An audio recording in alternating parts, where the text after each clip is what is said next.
While they were on fishing, they discovered this unidentified submerged object.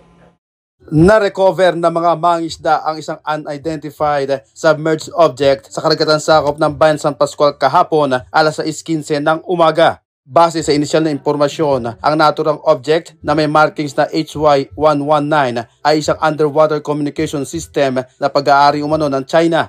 Ang naturang device ay sinasabing ginagamit sa pakikipag-communicate sa mga satellites at ibang surface units. Ang status ngayon nitong submerged object na kinustody temporarily ng San Pascual will be turned over po sa regional office kasi wala po tayong dito sa amin sa Masbate, wala po pong capacity kasi technical pasok siya sa technical aspect. So for further verification, ito turn over po siya sa regional office para po sa proper disposition.